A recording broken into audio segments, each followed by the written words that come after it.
Allez, bonjour à toutes, bonjour à tous. On va attendre que ça se mette en marche. Voilà, bonjour à tous, bonjour à toutes. Bienvenue à Dio. Les associations de la commune sont heureuses de vous accueillir en ce premier dimanche du mois d'août pour la traditionnelle fête du village, avec un temps qui est loin d'être estival cette année, mais ça devrait s'améliorer au fil de la journée et surtout demain. Avant de commencer, on va remercier le groupe Novita qui était avec nous hier soir. Je vais m'en reculer, ça siffle. Qui était avec nous hier soir et qui nous a offert une magnifique prestation avec un concert de plus de 3 heures devant malheureusement un public moins nombreux que d'habitude, puisqu'une centaine de personnes seulement ont bravé le froid et le vent. Merci à eux et merci par la même occasion à la centaine de bénévoles qui nous aident depuis mardi et le début des préparations. 4 associations cette année, Fête et Loisirs du Toit, l'Amicale des Chasseurs, l'Association de Sauvegarde des Chapelles de Mont et de Saint-Prix et les conscrits de la classe en 3. Des classes en 3. On va avoir le plaisir d'écouter à partir de 15h30 et durant toute l'après-midi le souffle de la vallée du Barret, un groupe de 9 musiciens composé de Maurice, Georges, Henri, Marie-Thérèse, Daniel, Jean-Paul, Anne, Jacqueline et Yves, qui nous viennent de 4 départements, le Rhône, la Loire, la Haute-Loire et l'Isère. Alors durant toute l'après-midi, on va vous présenter ce groupe basé à Brignais. On va également vous présenter leur instrument, le cor des Alpes, vous expliquer sa fabrication, la manière de jouer, ainsi que l'histoire de cet instrument. Et j'aurai le plaisir d'accueillir tout à l'heure à mon micro Maurice Crouzet, qui est le président fondateur de ce groupe qui fait désormais partie de l'AMB, l'association musicale de Brignais, une association qui comporte 7 sections, l'harmonie, l'école de musique, la chorale, le big band, le jazz libre, la guinguette et donc le souffle de la vallée du Barret. Le programme de cet après-midi, c'est 4 mini-concerts qui nous donneront de 20 à 25 minutes à 15h30, 16h20, 17h05 et 17h45.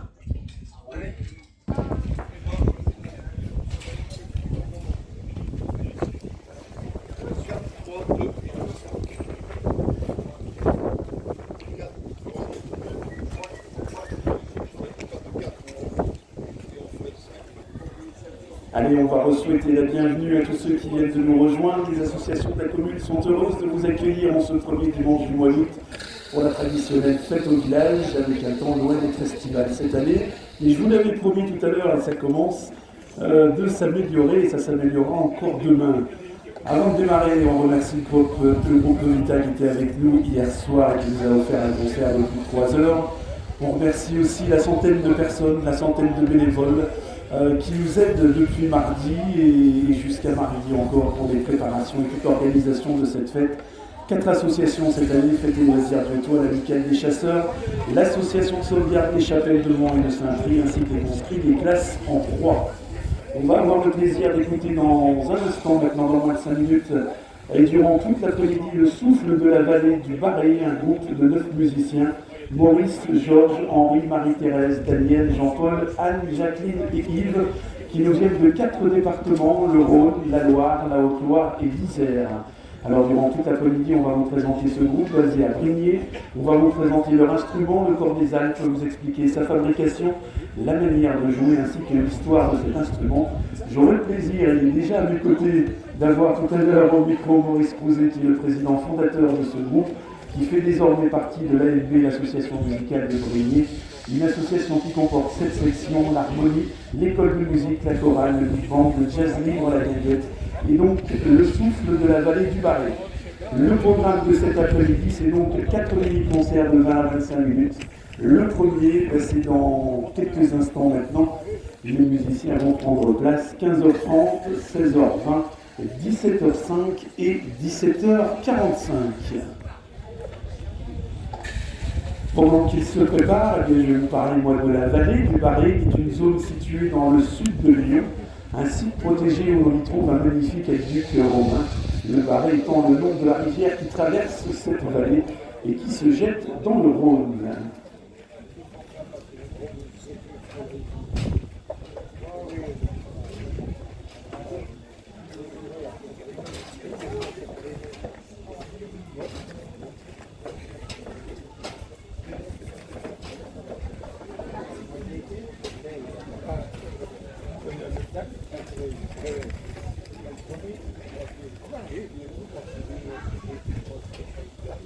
Alors on peut déjà peut-être applaudir les 9 musiciens qui viennent de s'installer.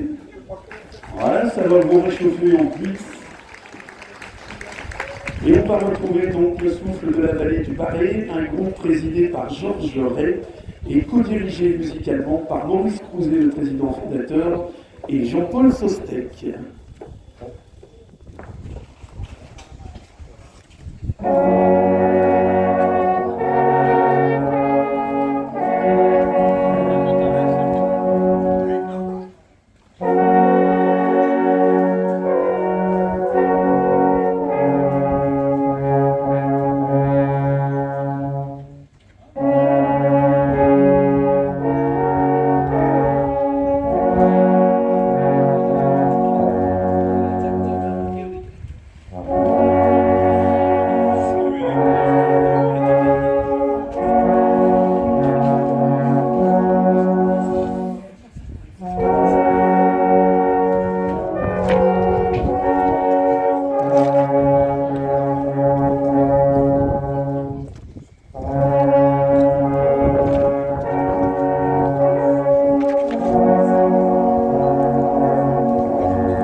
Alors, je vais les applaudir bien fort. Maurice, Georges, Henri, Marie-Thérèse, Daniel, Jean-Paul, Anne, Jacqueline et Yves, le souffle de la vallée du Barret. On va leur laisser une petite vingtaine de minutes maintenant pour se reprendre. Le temps pour moi de vous annoncer des bonnes nouvelles. Comme on est au mois d'août, on vous a prévu du punch bien frais à la buette. Et pour les autres, ne vous inquiétez pas, vous avez aussi du café chaud. La suite du programme de cette soirée, ce soir il y aura repas, pavé, charolais, frites, fromage et dessert pour 17 € ou assiette campagnarde pour 13 € avec pareil. Fromage et dessert, il y aura un bal musette, bal gratuit, bal dansant, bal musette au départ. Et puis pour toutes les générations ensuite, il sera animé par Gilles Pichard. Et puis je pense que les manèges et la fête foraine est en train de se mettre en place. Et ils seront ouverts aussi toute la soirée. On leur laisse une petite vingtaine de minutes. On va laisser aussi à Maurice le soin de se réhydrater. Le village et puis sa fabrication. Alors l'origine, comme beaucoup d'instruments de musique, on peut même dire que tous les instruments de musique se perdent dans la nuit des temps. Il faut comprendre que le corps des Alpes, ce n'est jamais qu'un tube, comme tous les instruments dans lesquels on souffle. Il y a différentes façons de faire résonner un tube. On peut taper dessus, un tube. On peut mettre une hanche pour faire vibrer. Ça devient une clarinette, on bois, un saxophone, un truc comme ça. Et on peut carrément souffler sur le côté pour briser l'air, et ça devient une flûte. Ou bien, alors là, c'est plus compliqué, on fait vibrer la lèvre, et l'instrument amplifie le son. Bon, alors ça demande tout un apprentissage. Il ne faut pas croire que, parce qu'on sait comment ça marche, que ça marche tout seul. Alors, l'origine de l'instrument, on peut dire que les premiers vestiges qu'on peut avoir d'instruments analogues, c'est à peu près la civilisation égyptienne, où ils fabriquaient des sortes de trompettes, on peut dire, soit en terre cuite, ça existait, soit on commençait l'âge du bronze, si vous voulez, et puis un peu tout un tas d'instruments comme ça, mais disons sur la base du métal.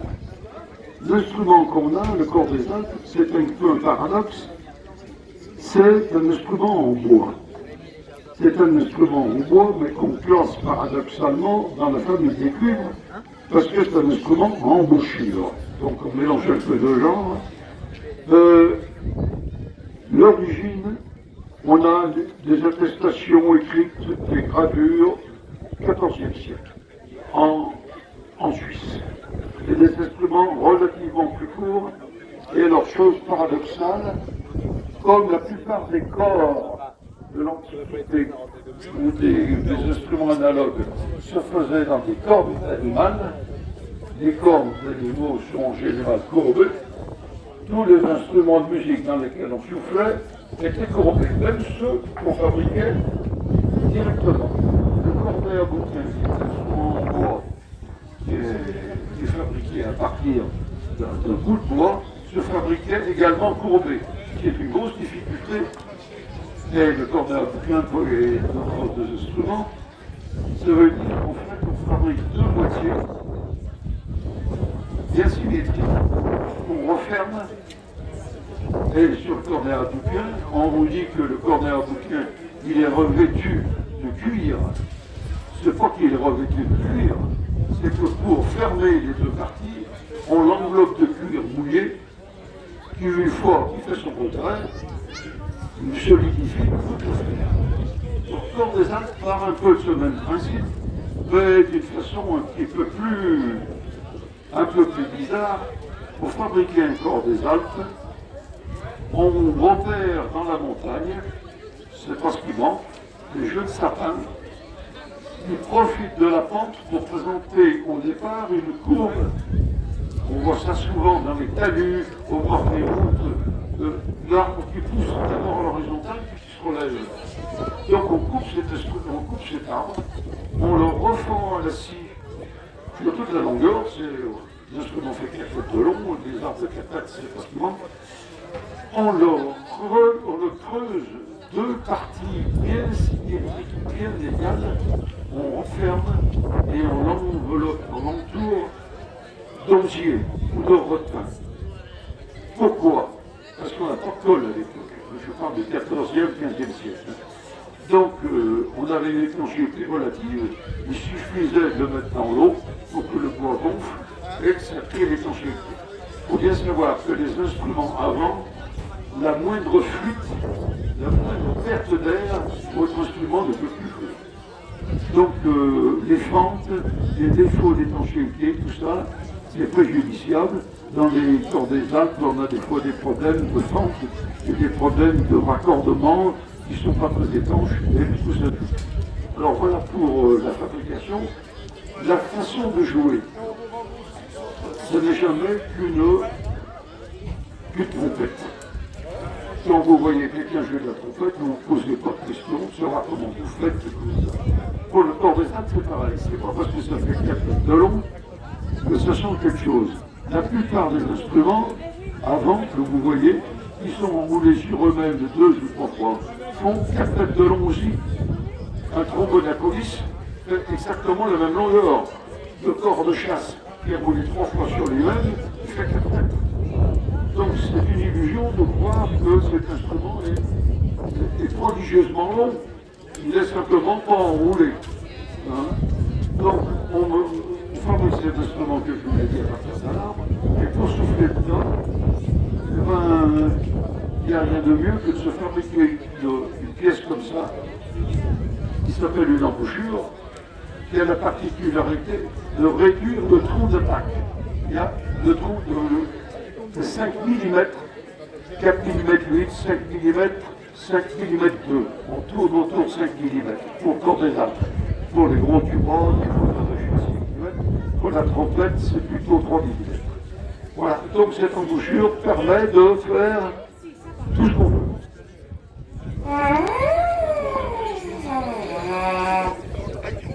Vous pouvez faire toutes les notes avec l'embouchure.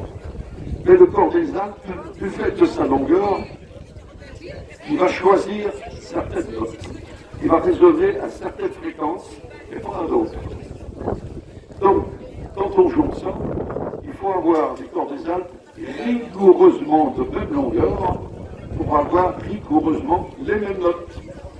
Si vous avez un copain qui a un corps des Alpes qui fait 10 cm de plus que vous ne pouvez pas jouer avec. Il va être un quart de ton trop bas. Le demi-ton dans le corps des Alpes mesure 20 cm. Pour la trompette, c'est 10, elle fait la moitié de la longueur. Voilà, à peu près pour ce que je peux vous dire. Je en reparlerai tout à l'heure. On évoquera tout à l'heure l'évolution. Maintenant, si vous avez des questions, c'est le moment. Les questions en général, c'est combien ça pèse, combien ça coûte, où est-ce qu'on en trouve,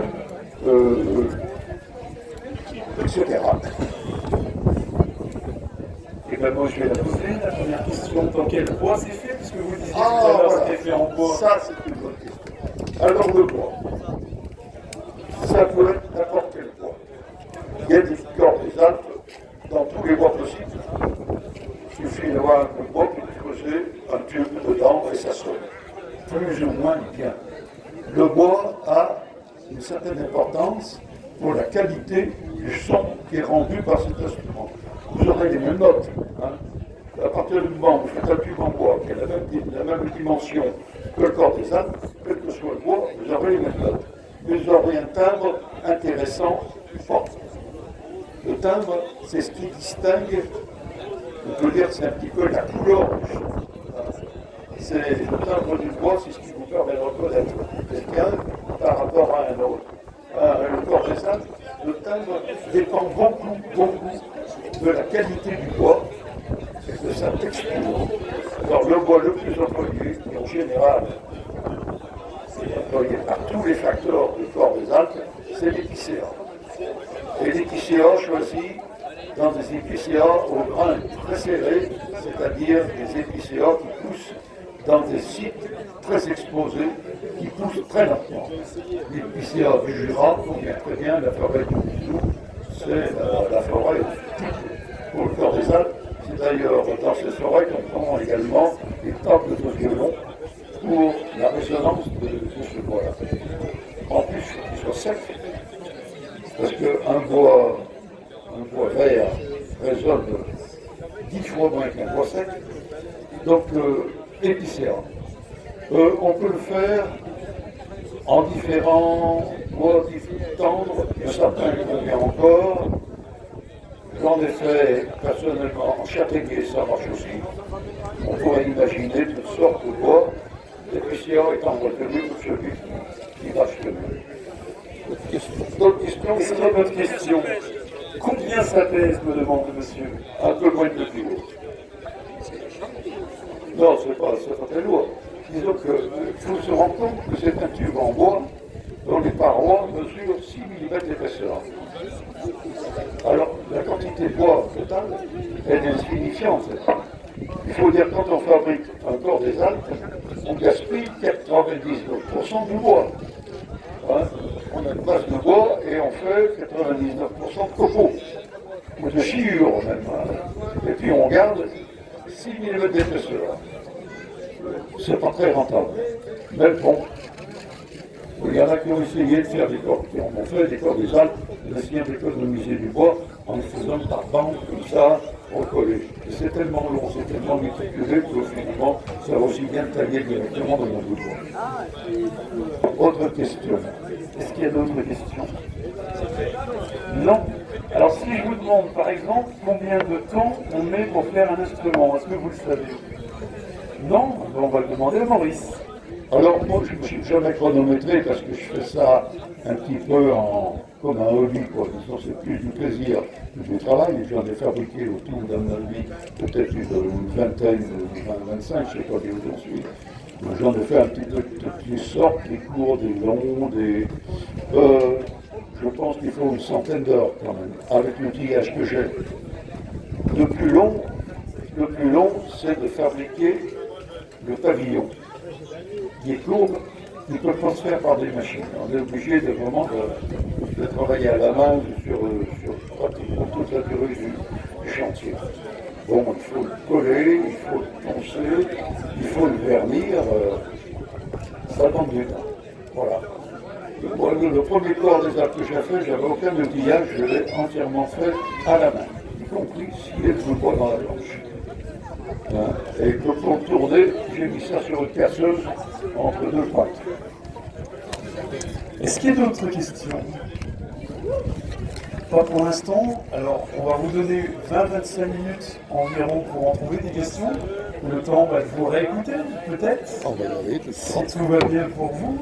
Et puis, tout à l'heure, si mon programme est le bon, on va parler de l'histoire aussi, non? Qu'est-ce que... Oui, on parlera de l'histoire un petit peu. On reparlera de l'histoire tout à On l'heure. peut parler. Je vais passer très rapidement dessus. Ouais. Et je vous laisse le temps de vous remettre en place. Moi, pendant ce temps, je vais vous redire le programme de la journée, vous dire à la buvette que pour ceux qui ont trop chaud, il y a des boissons fraîches, mais il y a aussi du café.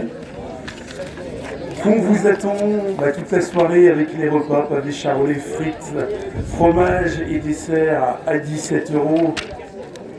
Et l'assiette campagnarde, fromage et dessert pour 15 €. Avec le bal gratuit animé par Gilles Pichard à la salle des fêtes. Et puis demain, bis repetita avec le concours de pétanque. Les inscriptions à partir de 13h30. Concours, c'est 13 € par doublette. Et puis le soir, les repas, petits salés frites à 15 €, assiette campagnarde à 13 €. Et un nouveau bal gratuit, mais qui cette fois-ci sera animé par Jérôme et Aurélie Arnaud.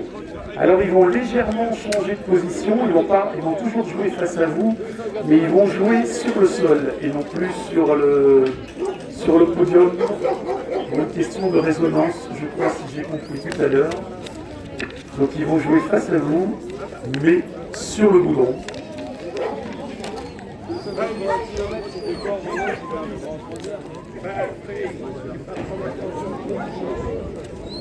Je rappelle donc pour ceux qui n'étaient pas là tout à l'heure, qu'ils sont 9 sonneurs aujourd'hui et qui nous viennent de 4 départements, la Haute-Loire, la Loire, le Rhône et l'Isère.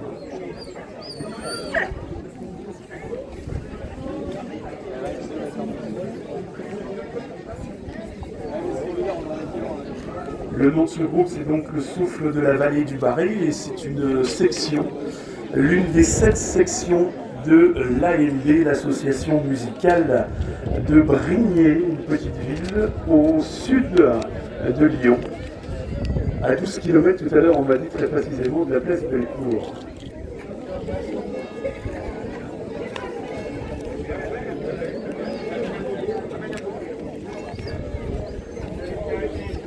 Et puis on n'oublie pas non plus donc la tombola, la guerre des boutons, c'est Sabrina et Claudine qui passent vers vous pour estimer le nombre de boutons présents dans la bouteille. Il y a des repas pour ce soir ou pour demain à gagner, avec une jauge qu'on vous donne entre 0 et 2000 boutons présents dans la bouteille.